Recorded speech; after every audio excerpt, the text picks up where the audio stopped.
Going to be a fun video for sure, and we got 3 scheduled, Andrew, and I'm so glad you're taking the time to come over because we've been going back and forth at it now for quite some time. I'm happy to be here. Well, there was a pause there. So we have Andrew Stevens today over from Exty Metro, and great office, by the way. I bled teal for 4 years. Yes. Love the company. So thank you for joining us at Real Talk. So right now, I just want to talk about the Halifax market, what we see happening, where we're going. And 2 days ago, the Bank of Canada, came out and the rates are stable again. Yes. So how do you think that's going to impact our market here, or has it really impacted our market at all? It's a good question. I think as a whole, generally speaking, I think a reduction would have made a very big change in our market, not necessarily in terms of the price points or anything like that, but what I always think about rates, I think about consumer confidence, right? And I think if I look at the market today compared to last year, that's a big difference that we're seeing in the market so far. So I think that like last year, the sentiment leading into 2023 was a lot of, the market's going to crash, the market's going to tank. Anybody who buys a house in 2023 is an idiot, they're going to regret it, all these types of things. And quite frankly, that didn't happen. It was pretty stable. I think that the general consensus going into this year is that as the rates start to eventually come down, which seems to be, the forecast for most economists is that both the Bank of Canada rate's going to come down and also the fixed rates are going to be coming down as well. And as this happens, the sentiment is that price points are likely to increase. And I think that with a lot of people in our industry, talking about that and kind of putting that out to the public and in the news, it seems like that's in the media as well. I think that with that, the consumer confidence has kind of come back to the table a lot stronger. And I think people are trying to get in under the wire before that kind of stuff happens. But to answer your question, I don't think it's going to make a huge difference in the next couple months. Yep. But I think that as soon as they start to come down, in theory, I think that might spark a little bit of, buyer activity on the other end. So I like to do stats all the time. Yeah. That's what I do. And I'm going to flip my little page over here.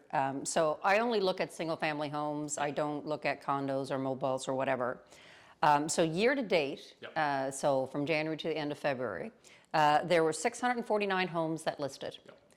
Out of the 649, 471 sold. Yep. 40% of those sales, guess what price point they were in?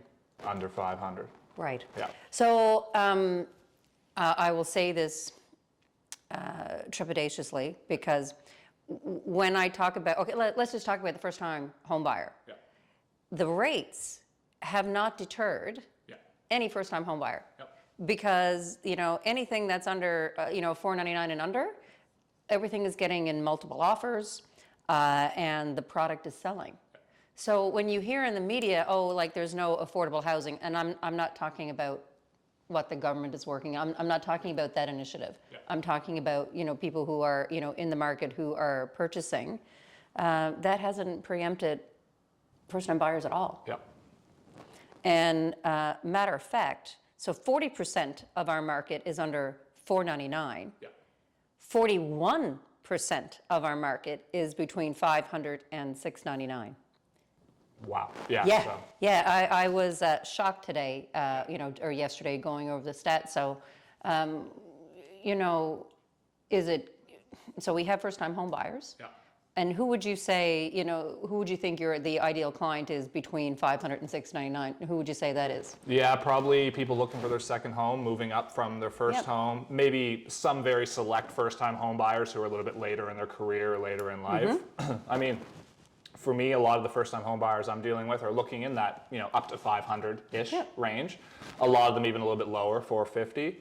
And like you said, I feel like it's kind of the tale of two markets because everything in the lower section, everything 500 and below, maybe even 600 and below, you can make the argument depending on the neighborhood, all that's moving very, very quickly. It is moving quickly. And I think that, we saw a lot of listings in that, and I saw the stats that you sent me as well. I saw a lot of listings in that kind of price range too. And the question is like, well, is it a coincidence or not? And it's hard to say, but I think a big part of it is, I think right now anybody in the upper echelon is a little bit more hesitant to list because they're not really expecting to get what they want, right? Yep. So compared to anything under 500,000, you know it's going to sell, and you know it's likely going to sell on a weekend and probably hold offers, and you know you're probably going to be very, very happy with the result on the seller side of things. So I think that's part of it too, is like, A, that's what's needed, but also when you factor in the fact that as a seller, you're actually getting a good result in that kind of a price range, you know, versus something in the 800, 900, or $1 million, I think that's a big factor as well. The stat year to date is less than 1% of what's selling is in the luxury market. So those buyers and those sellers are very cautious. Yeah. And I would say that the mortgage rates are affecting them more. Yeah. You know, I had a young girl call me yesterday, and I get all excited when I get, you know, anybody in their 20s calling me, and she was 23. She goes, look, I'm paying, you know, $2,000 to rent. I think I just want to go buy, and you know, my friends are saying I should get a house, but my budget's so small, or should I get a condo? And I'm like, girlfriend, like, you're 23, go buy a condo, because this is not your forever home, but start getting your equity as opposed to building someone else's equity.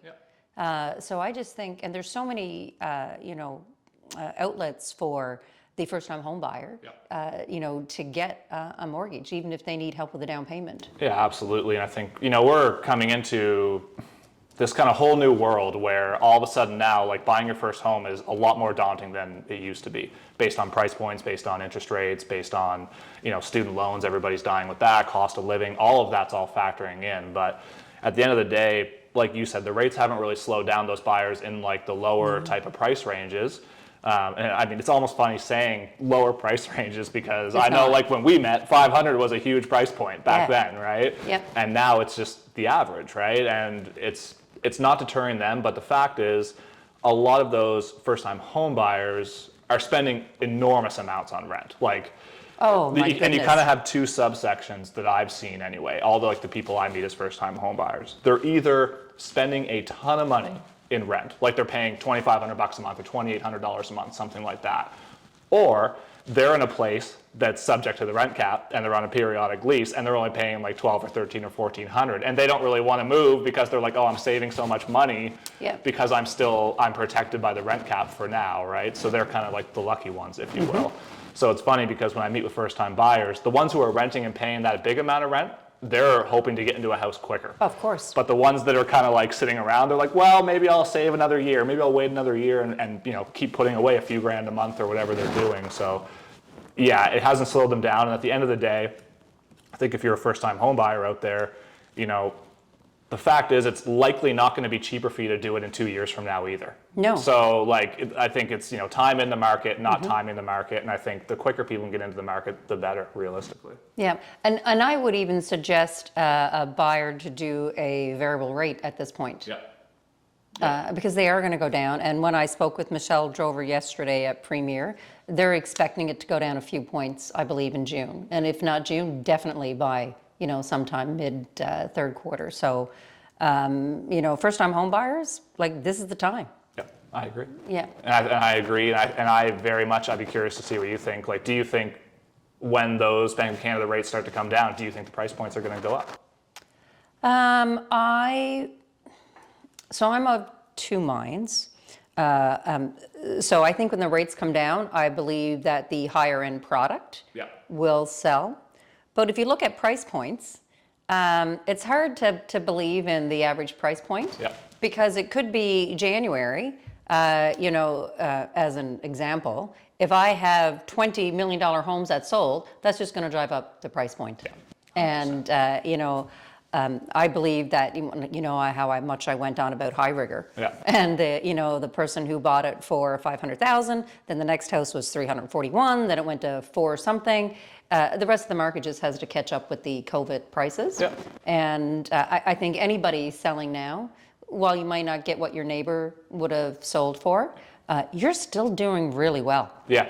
Guaranteed 100%. That market from back in 2021, 2020, like early 2022 is really skewing everybody's minds to like what's normal, what is realistic, the way the real estate market actually generally works, like, not 20% increases year over year. And it's just funny because it's like that happened and now everybody's mind is that is going to be it from now on. It's just not the way that real estate markets work.